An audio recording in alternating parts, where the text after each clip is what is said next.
Muy buenas tardes, tengan nuestros miradores, oidores, seguidores, bebedores, masticadores, regurgitadores de la comuna de la palabra. Como cada semana hacemos, nuevamente tenemos un programa, en realidad tendremos una serie de programas dedicados a la neuropsicología. El día de hoy con la doctora Mónica Moncaliano, que desde la hermana República de Colombia nos acompaña,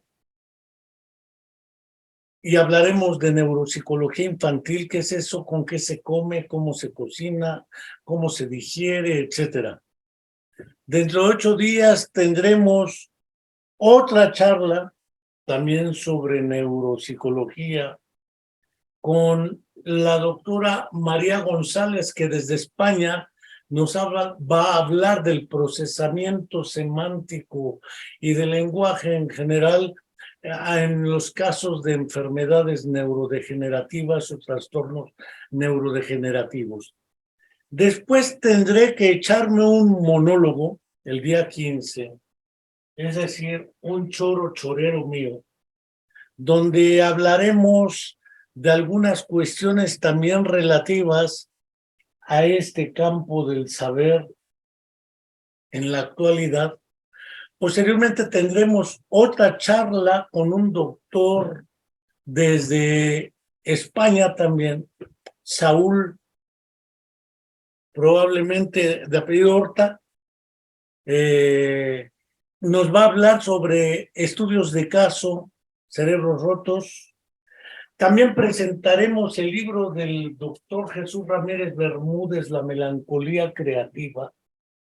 Y finalmente tendremos 2 reconocimientos de trayectoria sucesivos, el 6 y 13 de diciembre, por sus aportes en la formación de jóvenes generaciones de neuropsicólogos, primero en Mexicali, Baja California, el doctor Javier Galarza del Ángel, y después en el caso de la Universidad Nacional Autónoma de México, de su Facultad de Psicología en Ciudad Universitaria, el doctor Felipe Cruz Pérez. Este es prácticamente nuestro programa para todo noviembre y diciembre. Sin embargo, como comuna de la palabra y neuropsicología del desarrollo, no quiero dejar de agradecer a nuestros seguidores que hasta ahora sumamos más de 735, que a lo largo de más de 4 años han seguido semanalmente charlas, conferencias y monólogos, ya más de 300, sobre diversos temas de carácter académico, científico y cultural, en los cuales han colaborado más de 150 personas que desde diversos lugares de procedencia y desinteresadamente han aportado a este proyecto sin fines de lucro. Esperamos cumplir pronto un 5º aniversario con más de 1 millar de seguidores. Tampoco quiero seguir invitándoles a suscribirse a nuestros canales de YouTube y Spotify de la Comuna de la Palabra, así como también a invitar a conocidos suyos a suscribirse y a seguir semanalmente nuestras charlas, conferencias y monólogos. Seguiremos adelante con estas actividades. Por otro lado, como algunos ya se habrán percatado, regularmente hemos sufrido una serie de percances técnicos, particularmente con el audio y el video o la imagen, que demeritan la calidad de los programas. En virtud de ello, esta ocasión acudimos a su colaboración solidaria con lo que puedan y deseen aportar para adquirir los recursos tecnológicos pertinentes y acordes con las necesidades de calidad de las proyecciones en streaming y la edición para su ubicación en nuestros canales de YouTube y Spotify de la Comuna de la Palabra.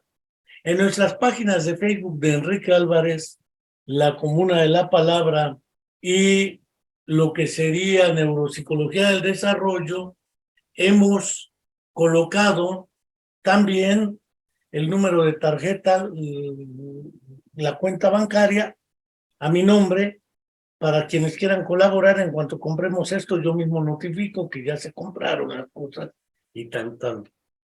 Por lo pronto, una vez transmitido este mensaje y una vez recordado, como cada semana hago, que se cumple una semana más y no se ponen de acuerdo los que deben explicar la desaparición forzada de 43 jóvenes estudiantes de la Escuela Normal Rural Raúl Isidro Burgos de Ayotzinapa desde el 2014. Y aún no tenemos ni la verdad, ni la justicia, ni castigo para los responsables. Aun cuando el gobierno en turno se comprometió cuando estaba en campaña a entregarnos la verdad, la justicia y las sanciones a los responsables. Hasta ahora sigue siendo una deuda pendiente. Y no quiero dejar de recordar que seguimos esperando a nuestra alumna Viridiana Nair, hija de Angélica Rodríguez Monroy, desaparecida hace más de 8 años en contra de su voluntad, su pareja sentimental asesinada en el lugar de los hechos. Y no dejo de enviarle un fraternal saludo a Angélica Rodríguez y a decirle que no está sola, que seguimos esperando a Viridiana.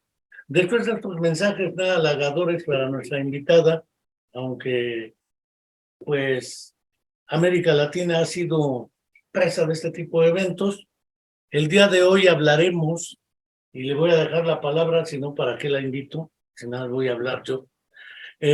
A la doctora Mónica Moncaliano, como verán, jovencísima, siempre sonriente, y voy a lanzar unas preguntas al vuelo. ¿Qué es eso de la neuropsicología infantil? Es decir, la neuropsicología tiene sus orígenes particularmente en los avances de la neurocirugía. Y los pacientes que después de haber sufrido eventos en su cerebro, trauma de cráneo, enfermedades, eventos vasculares cerebrales, algunos otros problemas, perdieron competencias que antes del evento sí tenían, de naturaleza psicológica, y esto implicó un estudio básicamente, inicialmente con adultos, usualmente alfabetizados y casi siempre diestros. Pero esto de lo infantil, ¿en qué se diferencia de la neuropsicología que se utiliza con los adultos? Porque a veces se imponen los modelos de los adultos a los niños y como decía Jean-Jacques Rousseau en el Emilio o de la educación del hombre, que nos hemos olvidado que el niño no es un adulto en chiquito, sino es un niño y tiene su propia lógica del desarrollo que tanto el epistemólogo suizo Jean Piaget como el psicólogo francés Henri Vallon o el psicólogo soviético Lev Semyonovich Vygotsky insistieron permanentemente. ¿Qué es eso de la neuropsicología del niño? ¿Por qué la neuropsicología del niño? ¿Qué importancia tiene? Y adelante, mi querida doctora, suyo es el micrófono. Estimado doctor Enrique Álvarez, buenas tardes y buenas tardes pues para todas las personas que nos estén viendo en este momento. De antemano agradecerte por la invitación. Para mí es un honor y es lo que he tenido la oportunidad de expresar dentro de lo que ha sido compartir la publicidad de este momento. Para mí es un honor estar contigo, mi admiración por todas las cosas que has podido realizar, aportar, y no solamente desde la neuropsicología, porque reconozco todas las valiosas competencias que tienes en otras cosas, y no solamente en este campo. Y pues me enorgullece tener la oportunidad de compartir contigo desde México y yo aquí desde Colombia. Y pues para empezar, referente a la primera pregunta que abarcaba subpreguntas, espero haber grabado en mi memoria todo lo que me estabas preguntando. Y es bueno, con lo que hablamos de neuropsicología infantil, yo creo que más que de pronto entrar al detalle de posturas o de autores o de fundamentos más literarios, hay algo que yo personalmente opino frente a la neuropsicología infantil, y es el reconocimiento de una población con unas características individuales desde lo que es cada niño, cada niña, cada adolescente y lo que es en cada rango de edad. Hay algo que tú nombrabas y era toda la parte de los autores del desarrollo. Yo comparto dos de ellos que tú nombraste. Yo me siento casada con ellos dos, desde las teorías de Piaget, desde la teoría de Vygotsky. Siento que los dos se complementan muchísimo para la interpretación de lo que es el desarrollo de los cerebros de estos chiquitos. Piaget desde una teoría muy individualista, con sus etapas, con todas las características de cada una de ellas, y Vygotsky desde una postura muy sociocultural. Creo que son dos complementos en los cuales parte todo lo que es entender desde esos autores primarios lo que va pasando a nivel del neurodesarrollo. Frente al tema de neuropsicología infantil versus cerebro adulto versus daño cerebral, digamos que analizando las diferentes estadísticas que se puede presentar en la población infantil a nivel latinoamericano, hay varias situaciones en las cuales nos da información de qué es lo que se puede referir a este daño cerebral, y uno de ellos es el traumatismo craneoencefálico en esta población infantil. Y pues cómo este puede provocar diferentes alteraciones a nivel cognitivo, a nivel comportamental. Y pues cuando hablamos de daño cerebral en el adulto, que son también otro tipo de situaciones y estadísticas al respecto, pues en población infantil vemos que es una de las características que se presenta dentro de esas características de daño cerebral, porque hay otro punto que son los diferentes, bueno, DSM, frente a las posturas que da desde la parte clínica, plantea lo que son los trastornos del neurodesarrollo, y pues esto da una explicación de todo lo que puede pasar en el cerebro en el momento que se está formando, que se está creando, y que pues pueden haber alteraciones en estos procesos neurobiológicos y que genera diferentes cuadros clínicamente hablando. El cerebro infantil es un cerebro que tiene muchísimo todavía por reconocer, muchísimo todavía por comprender, a pesar de que pueden existir estos diagnósticos. Desde lo que yo he tenido la oportunidad de ver, hay particularidades que uno dice, pero ¿por dónde estas particularidades si no están estipuladas, no están escritas?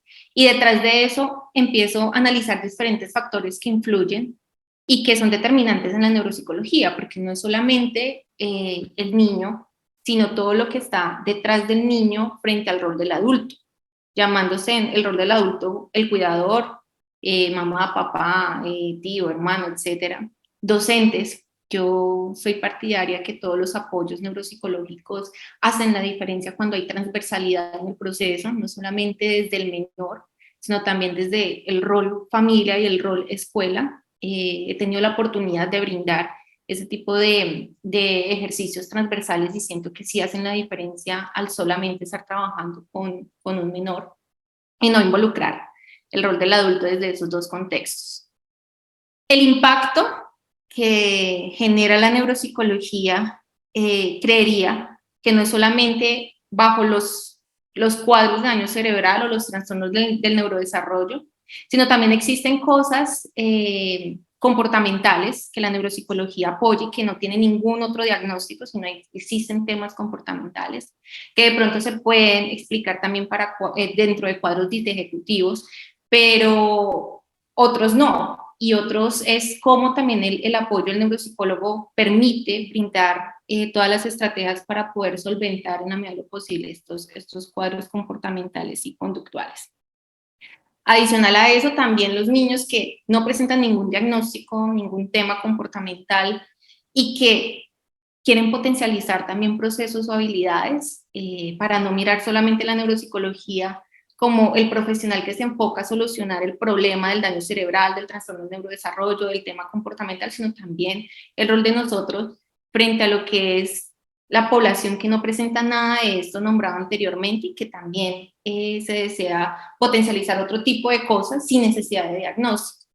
Entonces yo creo que el impacto es variado, y no solamente dentro de la población infantil, sino también dentro de lo que se le puede aportar al grupo primario o a las familias, a lo que se le puede aportar al contexto escolar, y también trabajando con ellos, porque es que en muchas ocasiones con los chiquitos se puede trabajar, pueden hacer todos los tratamientos, pero también como un grupo de familiares los apoyamos bajo un diagnóstico que, por ejemplo, puede ser de impacto emocional y que desconocen muchas cosas, y son posiblemente familiares que se preocupan en indagar, en buscar, y a veces sabemos que Internet no maneja la información o los datos de manera coherente, entonces puede distorsionar diferentes perspectivas y pues a su vez también la comprensión que puedan hacer.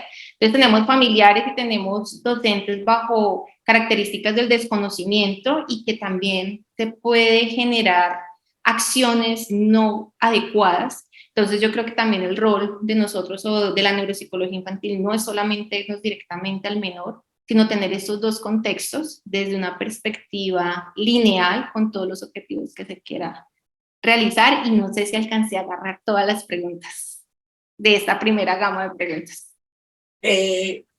A ver, voy a señalar una serie de eventos plenamente identificados. Yo no sé la tasa epidemiológica de Colombia, pero debe variar de una región a otra en Colombia también. Problemas al nacimiento. Puedo hablar de 3. Malformaciones congénitas mayores, el tipo síndrome de Down, por ejemplo. Síndrome de Klinefelter, otros síndromes con los cuales nace el menor.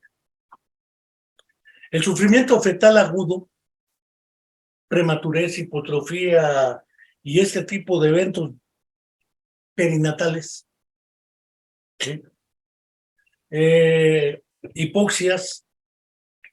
Ahí se tiene plenamente identificado un daño al cerebro al nacimiento.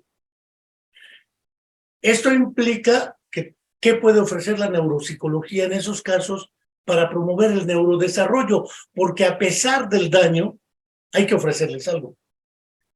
El otro caso es el de los niños que ya hablaban y ya caminaban, y ¡pum!, por un accidente, como que retroceden en su desarrollo y pierden habilidades que ya habían construido, y además presentan dificultades para adquirir nuevos conocimientos, saberes y habilidades.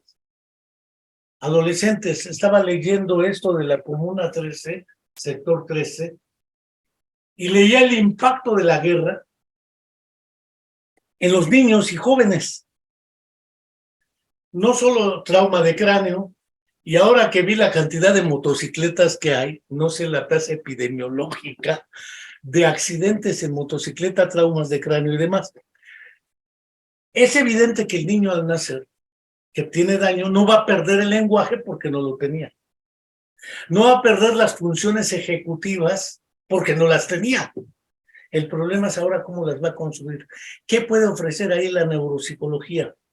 En los otros casos, ¿qué puedo ofrecer? Además del diagnóstico, porque sí puedo ver qué pasó después del trauma, y naturalmente qué puedo ofrecer a las escuelas, porque el niño que entra con un, le voy a llamar estigma, aunque no es el estigma, un diagnóstico presuntivo, los maestros agarran y utilizan ese diagnóstico como estigma. Ah, pues claro, el niño no aprende, tiene síndrome de Down. Ya encontraron al chivo expiatorio, pero lo real es que las dificultades en el proceso del aprendizaje escolarizado también enfrentan procesos que requiere la intervención del neuropsicólogo. Y tú, como neuropsicóloga de la infancia, debes tener un chorro de colmillo y más, porque por tu juventud y tu edad, pues ya te tocó todo el posterior madrazo, dijéramos en México, ramalazo en otros lados, y allá quién sabe cómo le dirán, pero lo más berraco de lo berraco del impacto sobre las familias y los jóvenes de esa violencia estructural. Además, ustedes forman a las nuevas generaciones de jóvenes, más jóvenes que ustedes, y típicamente femenina. ¿Qué puede ofrecer ahí la neuropsicología? He diferenciado 3 niveles de análisis o 4, pero tú mejor que yo puedes hacerlo porque tú trabajas en esto. Gracias, doctor Enrique, por las preguntas. Bueno, creo que voy a intentar reconocer las 3 posturas que me estás planteando, y es la primera enfocada en todas las características congénitas, genéticas con las que nace un menor, las otras causas ambientales que generan las dificultades cognitivas nacen sin ningún síndrome, sin ningún cuadro particular, pero pasa algo que genera todas las dificultades cognitivas, y una tercera sobre todo lo que ha sido este impacto aquí en Colombia bajo las características que tú me das de los adolescentes, particularmente en En Medellín tuve la oportunidad de estar, que allá nos vimos en el Congreso y tuve la oportunidad de ir a esa Comuna 13 desde una postura como colombiana en turismo en esa Comuna 13 donde hay tantos antecedentes de violencia y tantas cosas en años anteriores. Entonces, bajo esas tres características voy a empezar con la primera y es ¿qué aporta la neuropsicología en los menores que nacen con algún síndrome, que nacen con alguna alteración cromosómica, como pasa con el síndrome de Down en el 21 puntualmente hablando, como pasa con los otros síndromes? Y es que más que de pronto reconocer que ya existen unas características cognitivas en las cuales ellos tienen dificultades, esta literatura no lo plantean, digamos que son cosas que ya está, es que viene a continuación después de esto y es todo el trabajo que podemos brindar desde lo que llamamos neuropsicología, intervención o tratamiento. ¿Qué es esa intervención o tratamiento? Estas intervenciones o tratamientos tratan en primera mano de reconocer cómo está cognitivamente ese cerebro, a pesar de que puedo tener 5 niños con síndrome de Down. Hay particularidades, no todos, por más de que la literatura nos diga, pueden presentar dificultades, por ejemplo, a nivel ejecutivo, listo, pero es que dentro de las partes o de las funciones ejecutivas pueden haber particularidades de fortalezas y debilidades en cada uno. Entonces, una primera invitación desde la neuropsicología es, a pesar de que existe algo generalizado, global para cada uno de estos diagnósticos, siempre vamos a lo que es particular y es algo que la neuropsicología empieza a aportar, verlos como personas individuales, a pesar de que pueden existir características colectivas. Segundo, no es solamente empezar a trabajar en estos procesos cognitivos, porque cuando hablamos de neuropsicología, hablamos no solamente de funciones cognitivas, hablamos de procesos emocionales, de procesos comportamentales, y esto liga a lo que es el apoyo neuropsicológico. No ver en qué está fallando o en qué puedo procesar todos los objetivos de intervención, sino también cómo yo ayudo, cómo se está sintiendo emocionalmente frente a sus características individuales o frente a lo que puede pasar socialmente, cómo puedo estar interpretando si me miran de una manera, y ya lo hablo por los síndromes que tienen características fisiológicas particulares que pueden ser de fácil percepción y pues el ojo humano no maneja todavía aspectos de prudencia frente a esas percepciones y no son muy notorios, y a veces el comentario al cuidador, al menor que lo comprende. Entonces, también es un apoyo desde esta parte psicosocial, desde esta parte emocional, desde esta parte que permite también poder trabajar un bienestar y no solamente cognitivo, un bienestar emocional, un bienestar mental. ¿Qué más aporta la neuropsicología? La neuropsicología frente a este tipo de situaciones, hay algo en lo cual yo personalmente estoy intentando apoyar lo más que pueda, y es a lo que le llamamos la inclusión escolar y la inclusión laboral y social. Aquí en Colombia hay una ley donde genera la responsabilidad de las entidades públicas de educación y privadas también de generalizar los procesos académicos de los menores con cualquier características en las cuales vengan cada uno, bien sea características de nacimiento, bien sean características que se desarrollan durante su infancia o demás. Y estas características son unas características que en Colombia lo manejamos, por ejemplo, está la ley 1618, que habla sobre todo este tema de los derechos de las personas con discapacidad y entendiendo discapacidad bajo todas las características que puedan existir, la física, la auditiva, la visual, la cognitiva, la psicosocial. Y particularmente este año salió también una ley frente al apoyo en los trastornos del aprendizaje, que no estaba incluido como dificultades para requerir inclusión escolar. Entonces, este apoyo me refiero al neuropsicólogo porque en muchas ocasiones los PIA, que son los planes individuales de ajustes razonables en las instituciones educativas, es como la segmentación de los objetivos académicos en el menor con ciertas limitaciones y fortalezas. No se estaba dando ese apoyo, o desde mi perspectiva, de cómo estaba cognitivamente, comportamentalmente, emocionalmente, motivacionalmente este menor para entrar en un PIAR o en un plan individual de ajustes razonables. Entonces, desde mi clínica o desde el acompañamiento clínico, el objetivo ha sido brindar ese apoyo en las diferentes instituciones en las cuales están los chiquitos conmigo y también dar ese acompañamiento escolar. Ahora bien, mi otra postura es la inclusión laboral y social y es listo. La ley está muy bien frente al tema escolar, pero ellos terminan de graduarse de bachiller, en el caso acá de Colombia. Y después de esto, ¿qué viene? Entonces, ¿cómo hago todo un proceso de hacer el apoyo para lo que sea la inclusión laboral y la inclusión social, refiriéndome a inclusión social de cómo las personas con las cuales va a interactuar este adulto joven va a ser coherente con los objetivos de que realmente sea toda una inclusión y sea una independencia, porque por derecho tienen derecho a ser independientes, derecho a trabajar, derecho a muchas cosas que uno diría, bueno, y las limitaciones cognitivas, bueno, las limitaciones X, Y, Z que influyen a que de pronto no lo puedan ser, por ejemplo, desde perspectivas erróneas o equivocadas. Entonces, desde esta perspectiva neuropsicológica, y no solamente aplicaría para los cuadros de síndromes con los que nacen estos menores, sino también con los que ambientalmente presentan algo, bien sea una enfermedad neurológica en los primeros años de vida, bien sea un trauma cronocefálico, o bien sea cualquier contexto ambiental que pueda influir a que ya tenían el proceso cognitivo, lo perdieron, reconocer en qué estado está y generar en la medida de lo posible esa calidad de vida o esa independencia también, desde que así se pueda dar y desde que así se pueda generalizar dentro de las intervenciones, porque a veces hay cerebritos que no nos dan más de lo que uno quisiera que dieran y que pues uno queda limitado frente también a esas características propias de cada cerebro. Ahora bien, con el tema de violencia, con el tema que nombrabas tú de las motos, yo personalmente tengo una percepción sobre las motos, siento que las motos son un medio de transporte muy útil, pero muy peligroso. Siento que ha cobrado muchas vidas y no solamente me atrevo a decir que aquí en Colombia, en diferentes partes del mundo, pero pues aquí en Colombia existen muchas características conductuales que influyen a que pasen cosas como ese, ¿no? La imprudencia, el exceso de velocidad, el conducir en estado eh, de efectos de alcohol, por ejemplo, etcétera.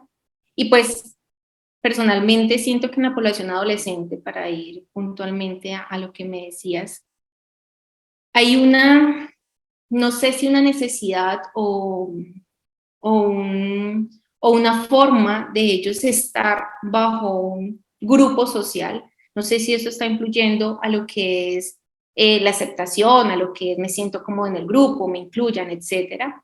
Pero si hay una demanda en el uso de las motocicletas y cómo apostamos y cómo corremos y quién anda más y quién hace esta maroma y lo otro, y esto no ha pasado solamente ahora, esto viene desde mucho tiempo atrás, y es pues este llamado de los chicos adolescentes que aún no tienen una concepción, me imagino yo, de todo el riesgo al hacer este tipo de cosas y no uso el casco porque pues si uso el casco pues no me voy a ver bien o qué sé yo las percepciones que tienen. Y pues esto genera una de las causas más altas que se presentan en los adolescentes y los adultos jóvenes entre 15 y 24 años, que son los traumas cronocefálicos por accidentes de tránsito o por accidentes en cualquier vehículo. Y este tipo de cosas, uno diría, sí, se puede evitar, pero vaya uno a entrar al cerebro del adolescente o a los pensamientos del adolescente, ven, mira, eso te puede costar la vida, te puede costar el sufrimiento de los padres si te llega a pasar algo, cosas así, pero lo digo, los adolescentes no tienen un acto de conciencia frente a todo lo que puede ser ese riesgo del exceso de la velocidad de las motocicletas, del consumo, inclusive el consumo bajo un marco excesivo y pues a largo plazo todo lo que puede generar. Y pues yo creo que el rol del neuropsicólogo en población bajo este marco de violencia, y no solamente en el tema, estoy hablando de usar un vehículo, sino también todo lo que ha pasado de los antecedentes de violencia, y no solamente violencia por temas de guerra, también las violencias que se ven en un contexto intrafamiliar. De forma general, es un país que ha tenido que hacer un proceso frente a lo que es identificar la violencia y expresarla y verbalizarla sin temor alguno, sino he sido maltratado, maltratada de manera verbal, de manera física, de manera psicológica, etcétera. Y esos también son otros marcos de violencia que también generan compromisos a consideración por la neuropsicología, y también el menor que sea víctima del maltrato, de los diferentes tipos de maltrato, ya que el neuropsicólogo no solamente ven y yo trabajo todo lo que se puede ver afectado, si tu atención se ve afectada, si tu memoria se ve afectada, si la capacidad de planear, de tomar decisiones, sino también bajo todo este marco de situaciones que puedes vivir, cómo se puede ver afectado aspectos de comportamiento, aspectos emocionales que desde la neuropsicología, claro que también se pueden apoyar y acompañar.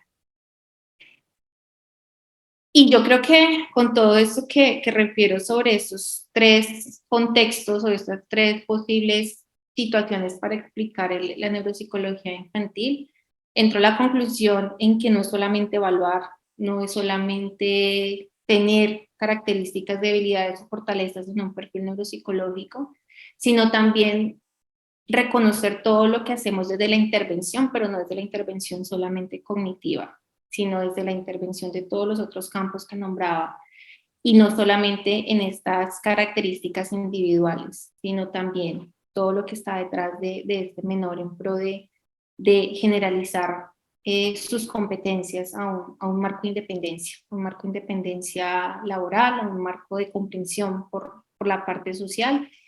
Y, y ya, creo que intenté abarcar, espero que sí.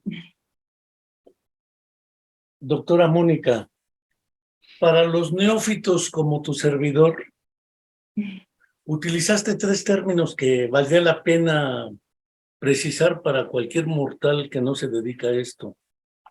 El impacto sea trauma de cráneo, sea un evento vascular cerebral, sea intoxicación por drogas, lo que gustes y mandes. Hablaste de alteraciones cognitivas. ¿Qué son las alteraciones cognitivas? Segundo término que utilizaste, funciones ejecutivas. ¿Qué es eso de las funciones ejecutivas? Y tercero, utilizaste el término síndromes o trastornos disejecutivos. Es decir, para gente como yo que no está metida en esto, ¿cómo interpreto ello? Y la segunda cuestión que me parece que es fundamental, aparte de esta descripción para cualquier mortal, pensemos los trastornos del espectro autista, ahora denominados así, aunque antes se llamaban trastornos generalizados del desarrollo, y antes autismo y trastorno de Kanner, trastorno de Asperger, y etcétera. Pero utilizaste una expresión que me pareció clave. El propósito de todo el trabajo es propiciar las condiciones favorables para una inclusión educativa, laboral y sociocultural. Esto implica la participación de la comunidad, la participación de la familia y la participación de la escuela.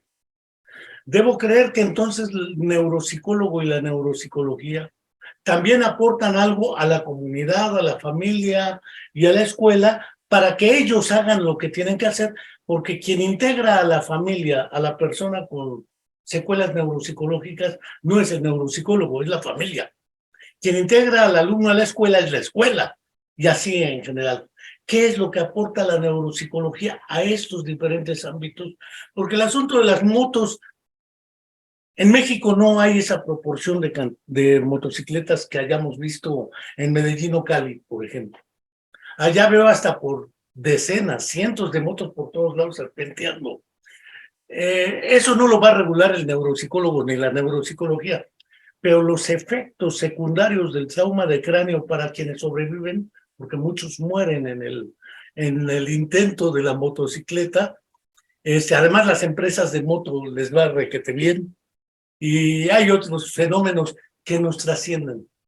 pero valdría la pena ver qué puede aportar la neuropsicología, que sería un segundo punto. Ya después le entramos a otra cuestión, pero por lo pronto serían esas dos: una traducción para nosotros los ignotos de esos términos, y después el trabajo de lo que algunos llaman, por ejemplo, TED-Jud, rehabilitación basada en la comunidad. Lo planteaba Franco Basaglia en instituciones psiquiátricas.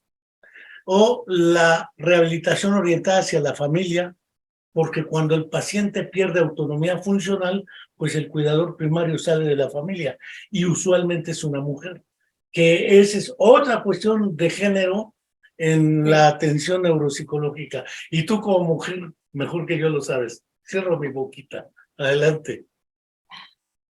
Bueno, doctor Enrique. A mí me encanta cuando haces tus aportes porque me dices, bueno, voy a preguntar esto y esto, y en conclusión persigo como seis puntos que digo, bueno, vamos a intentar dar la respuesta a todos, pero es la esencia tuya. Yo creo que es algo que valoro mucho de tu forma de pensar y de tu forma de transmitir el conocimiento, y efectivamente también cada una de mis respuestas no van a ser enfocados bajo una verdad absoluta, y es una invitación a que pues todos desconocemos muchas cosas de otras, pero pues voy a intentar desde lo que yo sé, desde mis competencias, definir cada una de estas posturas construidas claramente por diferentes perspectivas previamente conocidas. No son opiniones o no son definiciones mías, pero sí, aquí parafraseadas de otra manera. Entonces voy a empezar con la parte de los procesos cognitivos o las funciones cognitivas. Cuando hablamos de neuropsicología, sin importar el ciclo de vida, estamos hablando de los diferentes procesos o las diferentes capacidades que tiene el cerebro para ejecutar algo, ¿sí? Entonces, si yo necesito hacer una tarea, necesito habilidades cognitivas, bien sea de atención, de memoria, de atención para atender qué es lo que tengo que realizar, de memoria para recordar qué es lo que tengo que hacer, bien sea al otro día, a la semana, de planificación, porque tengo que tener una secuencia de pasos para poder realizar la tarea. Entonces, cuando nos referimos a procesos cognitivos, nos referimos a una gama de capacidades que tiene el cerebro. Digamos que el cerebro puede tener capacidades también emocionales, pero aquí le llamamos cognitivas porque son procesos que permiten el desarrollo de tareas que cumplen como un objetivo de un paso a paso, de realizar algo, bien sea visual, auditivo, táctil, pero cumplo con el objetivo de poderlo hacer. Entonces, tenemos procesos cognitivos como atención, memoria, lenguaje, lo que llamamos técnicamente noxias, que es una postura muy desde la parte sensitiva, ojos, audición, táctil, lo que procesa el cerebro a raíz de estos sentidos. Las prácticas, que es una postura más motora. Las funciones ejecutivas, que fue la otra pregunta que me hiciste. Las funciones ejecutivas son, llamémoslo, como las habilidades más desarrolladas que tenemos los animales humanos, y que gracias a esos procesos ejecutivos tenemos diferentes capacidades, a diferencia de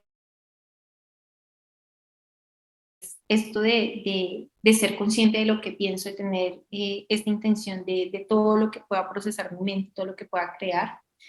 Y pues en la parte ejecutiva tenemos unas áreas muy puntuales, están relacionadas a lo que llamamos áreas prefrontales, y estas áreas prefrontales son las áreas donde tenemos no solamente aspectos cognitivos como memoria de trabajo, planificación, abstracción, fluidez verbal, flexibilidad, control inhibitorio, entre otros, sino que también estas áreas prefrontales abarca aspectos motivacionales y también aspectos comportamentales, unos relacionados a áreas más orbitofrontales, esta parte comportamental, y esta parte motivacional o de intención más subcorticales, desde áreas de la parte del cíngulo, por decirlo así, desde una postura muy neurológica. Entonces, estas funciones ejecutivas hacen parte, aquí cerrando la respuesta de qué son las funciones ejecutivas, hacen parte de lo que son los procesos cognitivos, y adicional a los que he nombrado, tenemos todo lo que son las habilidades de procesos académicos, la capacidad de leer, la capacidad de escribir, la capacidad de realizar actividades matemáticas. Y cuando hablamos de lectura y escritura, pues nos enfocamos a lo que es la precisión, la coherencia, la velocidad, la comprensión y demás procesos. Entonces, en estas dos preguntas de lo que son funciones cognitivas y lo que son las funciones ejecutivas, doy como, o intento dar la explicación de estas dos preguntas. Ahora, cuando hablamos de la parte de intervención que comentabas y que pues lo he verbalizado antes, y es cómo hacemos esos procesos de inclusión, porque no es solamente quedarnos en lo que hace el neuropsicólogo, de evaluar, diagnosticar y hacer rehabilitación. ¿Cómo hago yo también un aporte adicional a todos esos procesos de inclusión, de rehabilitación? Y hay algo, es una postura que a mí me gusta mucho, es lo que en neuropsicología llamamos el enfoque ecológico. Como yo los objetivos que tengo de trabajar o de intervenir neuropsicológicamente hablando con un menor, lo hago bajo aspectos o contextos ecológicos, es decir, dentro de un ambiente real, mis objetivos neuropsicológicos están enfocados. ¿Qué pasa? Aquí en Colombia no es tan fácil que pase eso. Por lo general, aquí en Colombia, tú intervienes en lo que es en un marco de consultorio, bajo todas las, llamémoslas, todas las características de ambiente controlado, y a veces todas las actividades que uno puede realizar en consultorio, bien sea de lápiz y papel, por medio de temas didácticos, etcétera, llegarlo a traspasar al colegio. Es decir, si yo quiero desarrollarle a un chiquito que estaba en quinto de primaria y que tuvo un trauma craneoencefálico y perdió las capacidades, por ejemplo, de matemáticas, y yo quiero desarrollar nuevamente el proceso de hacer una memoria de trabajo, que es retener la información en un tiempo determinado, o sea, la interpreto, la guardo, la retengo, y cómo también la manipulo para poder dar respuesta. ¿Cómo le enseño yo eso? Y podemos trabajar aquí en lápiz y papel, podemos trabajar con ejercicios, pero cómo yo cojo este menor y le digo, bueno, ahora en la escuela, cuando te estén enseñando cierto ejercicio matemático, necesito que esto lo apliques allá. Entonces son cosas que uno dice, este enfoque ecológico permite también hacerlo, pero no es fácil. Digamos que es lo ideal, es lo que se plantea desde los diferentes cuadros que pueden presentar los menores, y más por temas de estar en un ambiente escolar casi la mayor parte del tiempo, pero es complementando la pregunta que me hacía sobre también qué podemos hacer. Claramente nosotros los neuropsicólogos pues no podemos decir evitar o reducir estadísticas de uso de motos, de accidentes, y es totalmente coherente confirmar que nuestro apoyo es secundario a situaciones cuando sucede bien sea el trauma o el daño, o cuando se identifica el cuadro neuropsicológico a trabajar.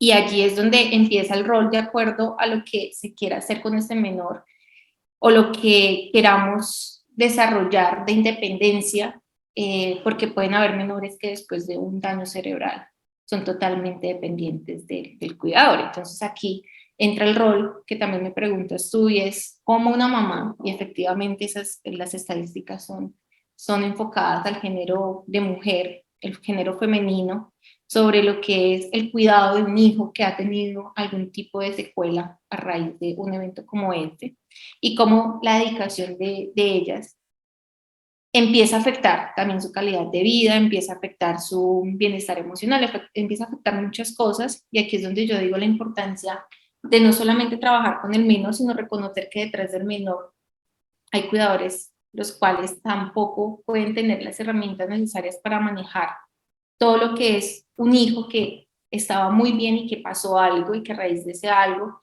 tiene un hijo totalmente dependiente, y que a pesar de que sí está ahí con sus cuidadores, con todas las secuelas que tenga, tenemos una mamá que posiblemente va a tener que trabajar, que posiblemente va a tener que estar al tanto de este menor, que posiblemente tendrá que hacer más cosas, pero como esto empieza a afectar una dinámica familiar, no solamente individual. Y no sé si me queda algo más de las preguntas. Más bien voy a ver si entendí. Yo debo creer, Creo que me hayan entendido por el otro lado también. voy a ver si entendí yo, porque tú explicaste muy bien. Para que la doctora Mónica Moncaliano y yo podamos tener esta charla el día de hoy, Debimos haberla programado hace N días. En mi memoria y en tu memoria debió haber quedado el objetivo de tener esta charla el día de hoy. Porque si se nos olvida, no la hubiéramos tenido. Ahorita que estamos teniendo la charla, yo te escucho, aunque parezca que al recargarme acá me estoy durmiendo, cosa que no es así. Tengo que guardar en mi sistema de memoria todo lo que estás diciendo. Tengo que comprender lo que dices y luego interpretarlo para poder ver si seguimos, hago otra pregunta, etcétera. Pero además me escucho a mí mismo hablar. No sea que se me vaya la olla y empiece a hablar de ballenas asesinas y pierda el hilo del diálogo porque se me olvidó el objetivo de esta charla. Es decir, hay funciones que me permiten reconocer, prestar atención, grabar, recuperar y planificar mis actos. Una vez conocí a una chica que acudió conmigo porque su esposo le dio un balazo de izquierda a derecha en frontal. Sobrevivió sin problemas de lenguaje, sin problemas motores y aparentemente era Phineas Gage, un personaje de la historia mexicano. Lo que pasa es que ahora, cosa que no hacía antes, quería tener sexo a todas horas y en todos lados frente a la mamá. Es decir, ya no leía los contextos, no se daba cuenta de qué es lo que se puede o no hacer en determinados contextos. Aparte de que se volvió un hipersexual. Yo le comentaba a la persona, ¿a poco no te gusta más sexoso? Dice, sí, pero no tanto, no tanto y no frente a mi mamá, en el mercado, en la fila para pagar en el banco también quiere, y no, pues hay límites. Es decir, a eso te refieres con procesos cognitivos, creo que sí te entendí, sí es eso. Y lo otro, efectivamente, cómo ayudar, bajo una perspectiva de rehabilitación basada en la comunidad, orientada a la familia para ganar en autonomía y libertad, porque de otra manera no procedería. No quiero dejar de todas maneras de saludar y agradecer a Elizabeth Mulato, que nos sigue regularmente, Javier Galarza del Ángel, que nos sigue desde Mexicali, Andrés Felipe Ahumada, Mauricio Ramírez Alonso Lomelí, 2 personas más, Vladimir Nadosha, Floricel Santizo, María Luisa Mesalinas, y Yanu Hernández Adame y Dana SG, un hombre medio japonés que lo está viendo ahí, Verónica Zaragoza, Rosy Moreno, Inés Cejo, la doctora Vanessa López Guerrero también lo está viendo, y no quiero dejar de agradecer este seguimiento. Otro asunto que me parece que valdría la pena tocar en esto. Tú eres sumamente joven, como cualquier mortal lo puede ver. Menos joven que otras personas más jóvenes que tú, que pueden aspirar a estudiar y dedicarse a esta profesión bastante demandante, y que en el caso de Colombia está muy desarrollada. Tienen muchos neuropsicólogos por todos lados haciendo práctica clínica, no solo investigación, y formando nuevas generaciones. 2 preguntas que serían obvias. ¿Por qué consideras que jóvenes como tú o más que tú debieran elegir esta alternativa? ¿Por qué vale la pena dedicarse a esto? Otra segunda cuestión que es importante. ¿Qué sentido le imprime a tu propia vida esta práctica profesional? Porque cuando uno les pregunta, ¿por qué estudias? Para ayudar a los demás, pues vuélvete hermana de la caridad. Así vas a poder ayudar a los demás. Pero el problema es que no quiere ser hermana de la caridad ni pastor de iglesia, sino quiere ayudar de cierta manera en ciertas circunstancias. Te dejo la palabra porque indudablemente ¿Quién sabe por qué llegaste acá? Pero llegaste. ¿Quién sabe cómo llegaste? Pero llegaste y además sigues. ¿Por qué invitas a gente joven a entrarle a esto de la neuropsicología infantil o de la adolescencia y de los jóvenes? Bien. Bueno, me has hecho como tres veces el comentario de la juventud. Yo creo que más de uno se preguntará, bueno, ¿y tan joven? Luego, ¿cuántos años tiene? ¿Se ve muy joven? Yo creo que tú me estás vendiendo más joven. Qué bueno que me vean La vanidad, la vanidad. de 23, de 25, a alguien en esta semana, la semana pasada le decía, sí, ya puedo decir que tengo 25 años. pero sí, yo creo que yo creo que es un reconocimiento en mi caso de, yo creo que haberme enfocado desde muy pequeña, desde una edad muy temprana, que no sé si me enfoqué de manera correcta, incorrecta, solamente sé que cada vez que hago algo de en lo que me enfoco, lo intento hacer como con mi sello, con mi estilo, con mi forma. Y pues de ahí va a partir las respuestas que me estás, o que voy a dar de acuerdo a las preguntas.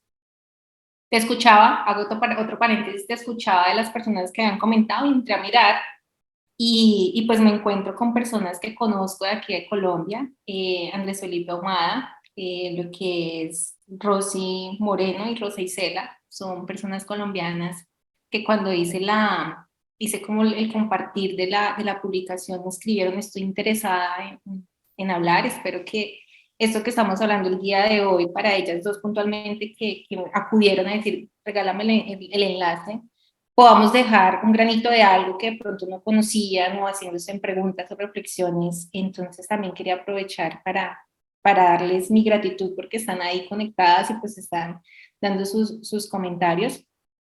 Y veo también al doctor Javier Galarza. Un saludo de mi parte, dice que me dejaste hablar, la dejaste hablar a los 14 minutos, casi rompes tu récord. Tenemos interacciones acá, entonces quería hacer como ese preámbulo de saludarlos. Vladimir y Verónica no los tengo presentes, me imagino que posiblemente sean de México, pero pues igual también saludarlos y agradecerles por el aporte o los comentarios que están haciendo. Ya cierro mi paréntesis de interacción también con las personas que están en Facebook viéndonos y se me olvidaron las preguntas. Mi memoria aquí no funciona. Buena amnesia.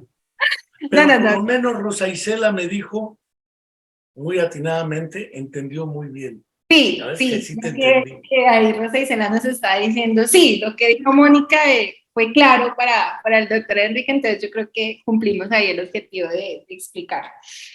Bueno, efectivamente lo que tú das del ejemplo de los procesos cognitivos, sí, es un claro ejemplo. Frente a las funciones ejecutivas, cuando hay este daño cerebral, la parte sexual o la parte comportamental es una de las cosas que efectivamente se ven afectadas. La hipersexualidad, me imagino que bajo la persona es muy buena, pero es como yo controlo mis deseos sexuales en contextos en los cuales yo sé que para los demás no está bien visto, no es correcto bajo el pudor, bajo la privacidad. Entonces ya son límites que se rompen, que el daño cerebral lo explica porque no te está dando todo ese razonamiento de la situación y del contexto. Cuando hablamos yo lo voy a nombrar como el impacto que ha sido la neuropsicología para mí, y es, sí, efectivamente sí, tengo 20 años. Soy muy joven. 20 años no es nada, que me vi la mirada, decía Gardel. Soy muy joven. No, mentira, no tengo 20 años. Ya después Claro que no. puedo aparentar y no. Y en el momento en que me enfoco por esta área, es un momento en el que más que decir yo ayudo, y esa es una verdad absoluta de mí, fue porque a mí me gustaba la neuro. O sea, yo nunca pensé en hacerlo por lo que llegaba a poder hacer la neuro. Ahorita, claro, ahorita tengo una comprensión y una conciencia muy grande, pero en su momento yo lo pensara porque me encantaba. Decir, el cerebro, todo lo que hace el cerebro, y quiero comprenderlo. O sea, quiero saber qué hace el cerebro. Entonces, por eso fue mi enfoque en lo que fue la neuro. Yo vi en el primer semestre de psicología, yo vi neurobiología, creo que le llamaban, no me acuerdo bien la materia, cómo le llamaban, y yo dije, no, wow, esto es lo que yo quiero de todo lo que conocí en primer semestre.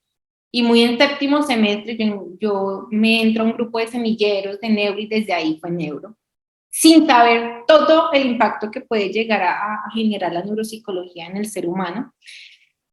Y, y el enfoque que ha tenido mi rol como neuropsicóloga es un enfoque muy global en los diferentes ciclos de vida. Yo no me he casado con un solo ciclo de vida. Sí siento que tengo un feeling mucho mayor con la población infantoadolescente. Yo creo que hay algo allí innato que dice, hago el feeling con el chiquito, hago el feeling con el adolescente y puedo estar allí con ellos y ellos se sienten cómodos.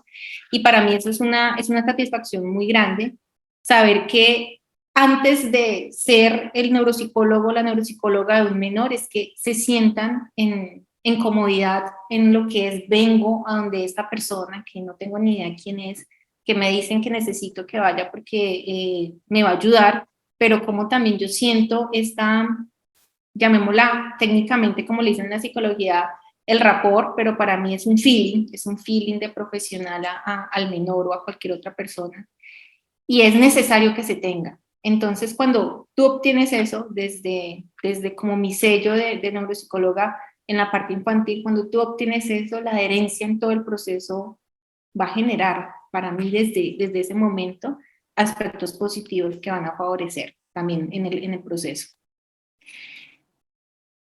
El impacto de la neuropsicología, más que decir ayudar a la gente, de por sí, yo no creo que sea. Sí, hay personas que pueden tener esa perspectiva, pero más que decir ayudar a la gente, porque es el deber, porque para eso estudias una carrera de ciencia social y humana, que ahorita en Colombia psicología está ya en ciencias de la salud, pero durante muchos años fue una ciencia de salud, una ciencia de la parte humana y social. Ese es el deber ser, ¿sí? Si tú estudias ingeniería civil, tu deber ser está enfocado en tal parte. Si tú estudias derecho, tu deber ser está enfocado en tal área. O sea, es el deber ser del psicólogo, ¿sí? Tener todo el desarrollo de sus competencias y habilidades para ayudar a una persona. Tienes que hacerlo, porque para eso lo estudiaste. Entonces, más que irme por esa parte de ayudar, me voy por todo lo que me ha enseñado la neuropsicología. La neuropsicología, yo siento que es como una vida más, ¿sí? Uno como ser humano tiene su vida humana en determinado tiempo, ¿sí? No sabemos hasta qué tiempo duremos cada uno, pero durante toda esta vida, la vida te enseña mucho, valga la redundancia. Pero profesionalmente y laboralmente, todos los años que tú hagas o que desempeñes tus competencias, tienes otra vida, es una vida laboral, es una vida que pasan muchas personas al frente tuyo, que te enseñan otras más y que en mi caso, lo que yo más disfruto, lo que a mí me genera el impacto, es la oportunidad de poder aprender eso. El medio, la neuropsicología, pero cada persona que se sienta al frente mío, con cada persona que hago algún proceso de evaluación, con cada persona que hago un proceso de rehabilitación, de tratamiento, siempre me enseña, desde un chiquito, de 2 años, de 3 años, que me lleguen, hasta un adulto mayor que me llegue con algún trastorno neurocognitivo o con la más conocida demencia, por ejemplo, tipo Alzheimer.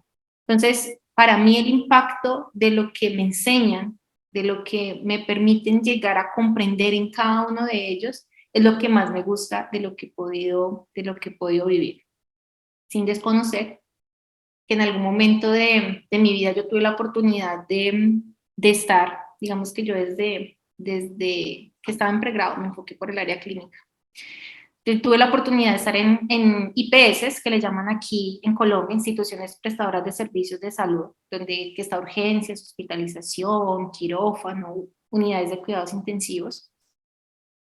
Tener la oportunidad de acompañar a las personas bajo el concepto de la enfermedad médica. Entonces, una persona con diabetes tipo 1 o insulino dependiente, una persona que le identificaron algún tipo de cáncer, una persona y esto es una historia, digamos que nosotros los psicólogos tenemos que saber manejar muy bien las situaciones de las personas para que no tengamos un nivel de empatía emocional, sino netamente profesional, pero sin desconocer existen historias muy puntuales. Yo creo que de todos estos casi 11 años que llevo trabajando en el campo clínico, siento que han existido 2, máximo 3 casos donde yo digo, es una historia muy importante que contar. Entonces, tener o haber tenido la oportunidad de estar en estos espacios de la enfermedad médica combinada con la enfermedad emocional, en este caso es de la parte psicológica, porque en ese entonces no era todavía neuropsicóloga,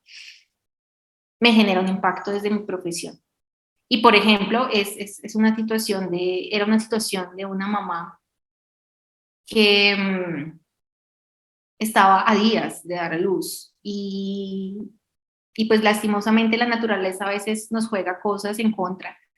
Y en el momento en que el bebito se está ubicando para la posición de parto, el bebito tiene un enredo o circular que le llaman técnicamente o enredo del cordón y el bebito fallece lastimosamente en el vientre de la mamá sin nada que hacer.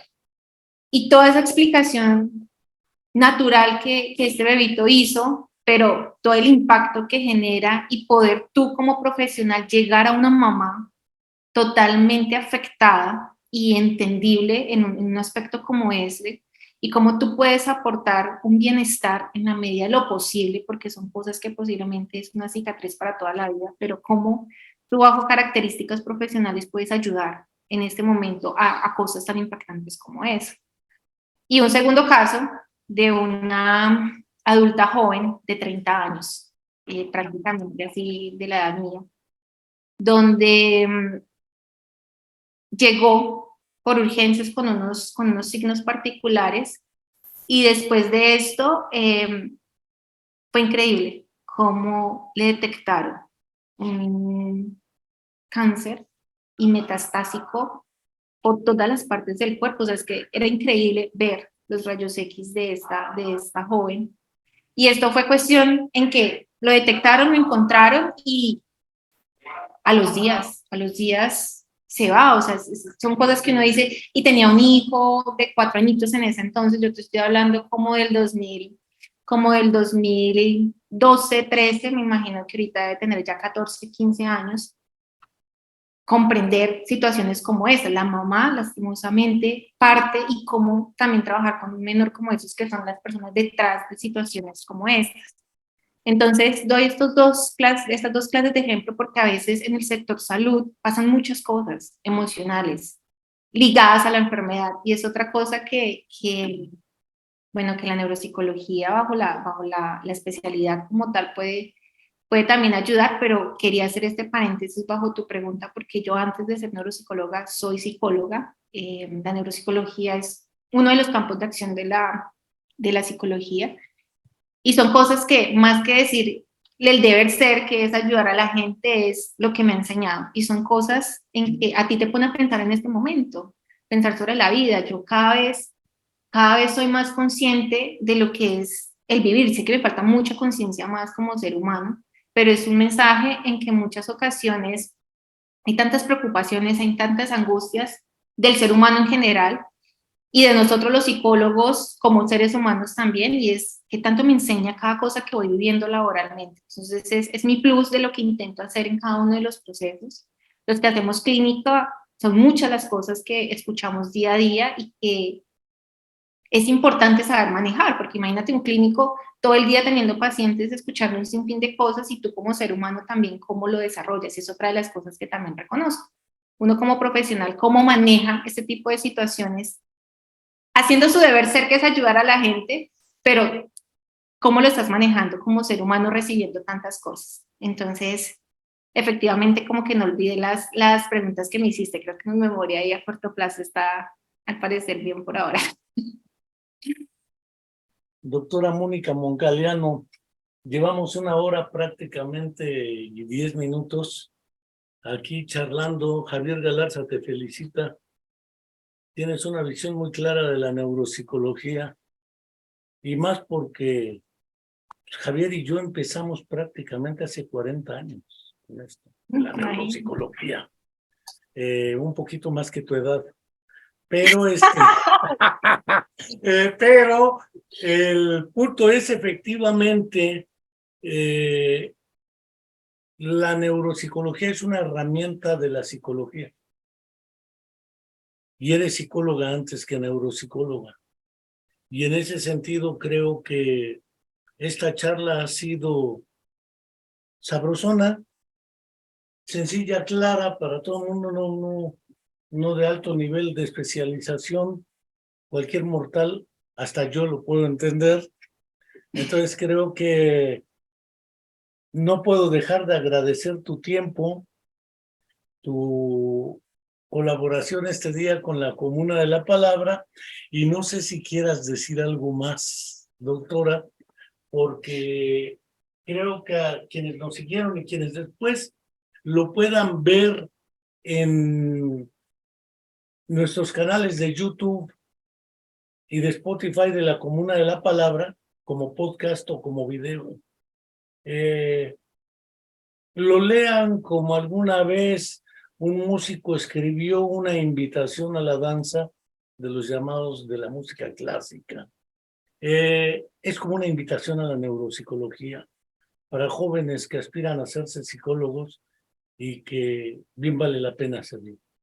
Gracias, doctora Mónica, y no sé si quieras adicionar algo más.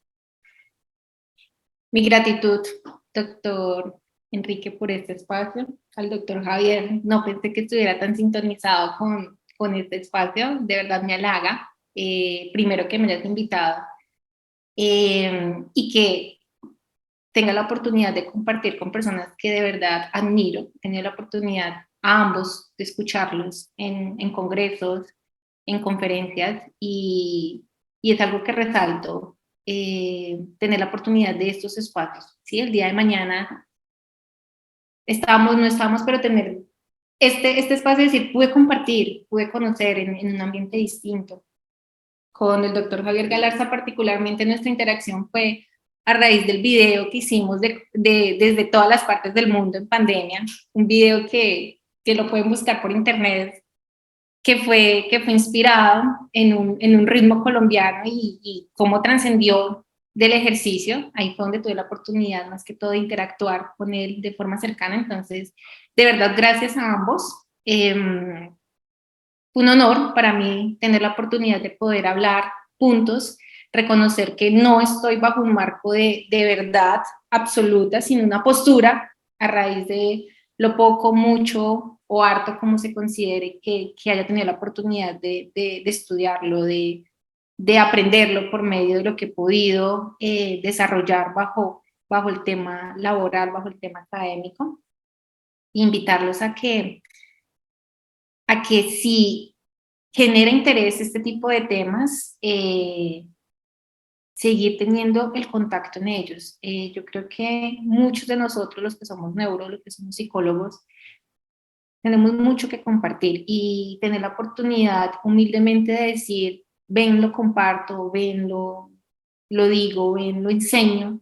Eso empieza a hacer la diferencia en el momento en que no sé cuántas personas, creo que alcancé a ver 14 personas que estaban sintonizados en vivo con nosotros, pero no sabemos la cantidad de personas a las que vaya a llegar este espacio de conversación, pero que puedan tener la oportunidad de conversar con otras personas, escuchando cosas que de pronto aquí les sonó, les hizo ruido, les llamó la atención, y que son cosas que el transmitir yo creo que empieza a generar todo un ejercicio comunitario, y de eso se trata. Es como mi invitación más importante, y saludar a todos los que se conectaron, agradecerle a las personas de aquí de Colombia, los que estuvieron aquí en este espacio, porque esto habla del apoyo, esto habla de quiero saber, de conocer, o simplemente ir a ver qué hablan, qué se dice. Entonces, esa es mi conclusión, es el factor de gratitud por el espacio y por tener la oportunidad de poder hablar de manera consciente. Pues también agradecemos a Susana Ballesteros Carpintero, que lo está viendo. Ella se ha dedicado a a la divulgación científica en la Universidad Autónoma del Estado de Morelos desde hace algunos años. Nos da gusto que esté aquí. Noemí Sobrán Ortega, mi esposa, también lo está viendo.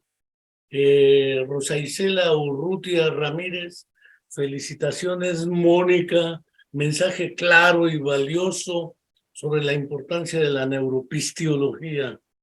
Y Marisela Sandoval, muchas gracias a todos. Esperamos vernos. A ver, ¿quieres hablar con nosotros, Susana Ballesteros? En este momento, la opción sería escribir ahí, o si quieres preguntar algo, de una vez se lo preguntamos a la doctora y te contesta ipso facto. Luis Vidal Oviedo, Agudelo, felicitaciones, amiguis. Amiga, dice, no amiguis. Sí, dice amiga. Sí, para despertar conciencia en radio. A ver, si quieres le pregunto de tu parte, aunque tendría que ser para despertar conciencia en radio. Uno, te puedo compartir el documental y el video, puedes hacer lo que gustes con él en el programa de Radio Universidad. Ella tiene un programa que se llama Despertar Conciencia. O dos, si quieres, ella puede participar, aunque sea vía Zoom, aunque serían las 7 de la mañana, el horario que tienes, creo, hora México, sería como 8 de la mañana, hora Colombia, y ella dice que sí. Totalmente sí, Susana, con mucho gusto. En entrevista, pueden hacer, yo te paso los datos, lo invitas haces la entrevista por adelantado, o en vivo por el horario madrugador, te pones de acuerdo con ella y te paso sus datos. Gracias, dice Susana Ballesteros, y seguimos hasta la próxima, que nos toca con la doctora María González Nosti, para hablar de otras cuestiones sobre deterioro cognitivo, le llaman pomposamente, de alteraciones neurodegenerativas, y yo me pongo de acuerdo con Susana Ballesteros, le mando por este medio tus datos, ella te acerca al Zoom y seguro. Rosy Moreno, hasta luego, gracias, y Javier Galarza otra vez. Ese tipo lo tienes prendado del alma. Así es la vida. Un placer. Sin comentarios. Hasta pronto. No comments.